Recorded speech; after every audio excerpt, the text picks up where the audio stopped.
Assalamualaikum warahmatullahi wabarakatuh. Halo teman-teman sekalian, apa kabarnya? Mudah-mudahan selalu dalam kondisi sehat, selalu diberikan kelancaran ya. Hari ini saya coba memberikan berbagi tips kepada kalian semuanya yang sedang ada di rumah.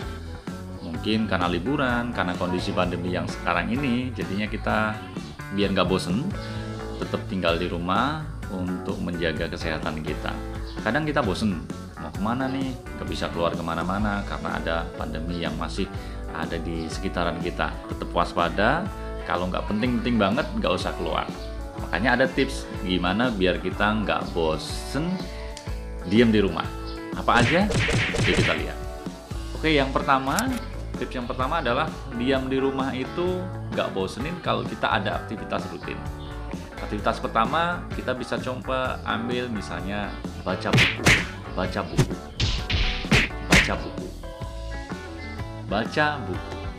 Beli buku-buku yang ada di rumah lewat online bisa.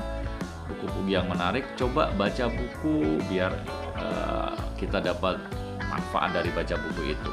Supaya nggak bosen, buku-buku yang menarik bisa novel, buku-buku motivasi, inspirasi.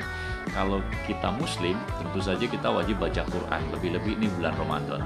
Maka sisipkan tiap hari buat kita baca Quran, jangan lupa. Tapi baca buku-buku yang lain, yang positif, supaya tidak bosen, bisa kita coba. Buku apa yang udah kamu baca? Bisa dilihat. Oke, yang kedua adalah aktivitas di rumah bisa nggak bosen kalau kita punya aktivitas lupa untuk olahraga. Olahraga apa? Ya kalau di rumah yang kecil-kecil aja, misalnya di seputaran depan rumah, bisa olahraga jogging kecil-kecilan, mungkin di halaman rumah, atau pokoknya beraktivitas yang bisa bikin kita berolahraga. Apa aja terserah. Jadi kita rutinkan pagi hari olahraga. Kalau yang punya perlengkapan olahraga tuh di rumah, misalnya treadmill atau apa ya, macam-macam deh, bikin olahraga aja. Yang penting kita tidak bosan di rumah, berolahraga, karena olahraga kita bisa sehat dan menjaga kondisi biar tubuh tetap bugar gitu. Yang ketiga, aktivitas yang nggak bosenin di rumah selain kita membaca, olahraga, bisa juga kita berkreasi. Teman-teman di rumah mungkin punya kreasi apa yang bisa, misalnya yang hobinya ngelukis, bikin lukisan ya, yang hobinya adalah nulis. Nah ini penting, dengan di rumah kita punya banyak waktu untuk menuangkan hobi kita berkreativitas. Saya lagi bikin tulisan buku karena lagi target dengan liburan ini bisa bikin 1 buah buku. Nah teman-teman bisa tuh nulis di rumah, bikin ide-ide yang lebih kreatif lagi. Di sesi lain nanti kita akan bahas gimana bikin buku di saat liburan kayak gini. Jadi nulis itu salah satu contoh berkreasi. Teman-teman yang terbiasa dengan konten di YouTube, bikin konten supaya daya kreativitas kita keluar. Tanpa harus keluar rumah, dari rumah kita bisa berkreasi. Teman-teman yang hobi masak misalnya, yang perempuan misalnya, cewek-cewek nih, bikin kreasi masakan yang banyak.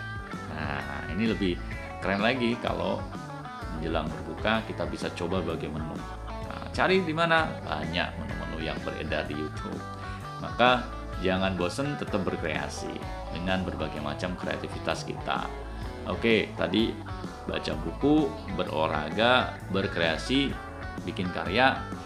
Yang tidak kalah penting juga ternyata adalah biar nggak bosen, kita juga harus mengisi hidup kita dengan berpikir secara positif, dengan cara menghindari secara sejenak dari medsos. Itu penting nggak sih? Penting bagi saya.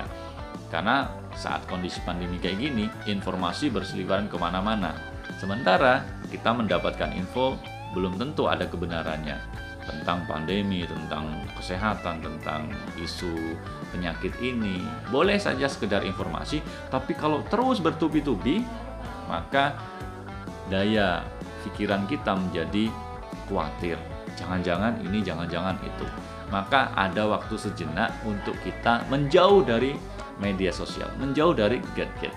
Ya, istilahnya social media distancing. Nah, kita jaga jarak tuh, jangan langsung kita isi setiap hari dengan gadget kita. Maka itu akan menambahkan rasa was-was kita. Dengan was-was kita menjadikan kita khawatir. Dengan khawatir, daya imunitas kita, konon katanya, itu juga berpengaruh. Terjadi penurunan daya imun kita. Maka jangan selalu dekat-dekat dengan media sosial.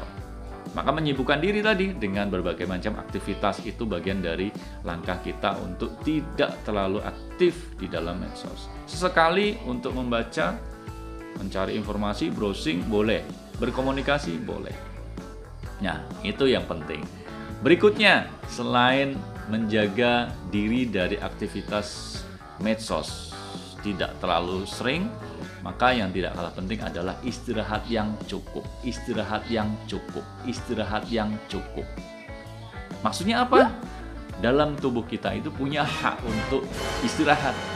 Maka nggak boleh kita satu harian mentang-mentang tinggal di rumah beraktivitas semuanya tanpa diselingi dengan istirahat. Maka istirahat, boleh tidur dengan cukup, istirahat yang cukup itu membantu kita untuk tetap sehat dengan pola tubuh yang sehat. Lebih-lebih ini bulan puasa, bulan Ramadan, tentu kita membutuhkan masa istirahat. Tapi ingat, mentang-mentang puasa jangan jadikan tidur kita jadi alasan untuk tidak ngapa-ngapain.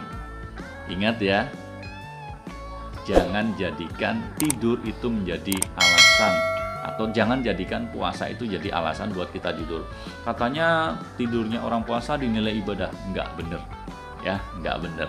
Jadi puasa-puasa seperti ini nggak harus kita tidur sepanjang hari.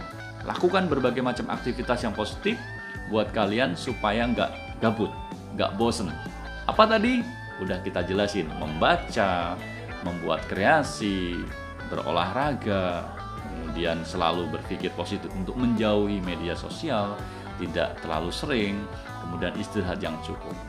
Itu saja tips dari saya, ya, beberapa aktivitas yang bisa kita gunakan agar kita tidak bosan tinggal di rumah selama masa pandemi ini segera berakhir. Ya, mudah-mudahan segera berakhir.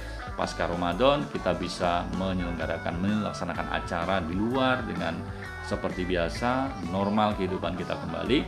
Terima kasih atas segala perhatiannya. Tapi ingat, jangan lupa subscribe channel saya biar kalian dapat info-info terbaru dari channel yang saya bangun ini. Terima kasih perhatiannya. Maaf atas segala kekhilaafannya. Wassalamualaikum warahmatullahi wabarakatuh.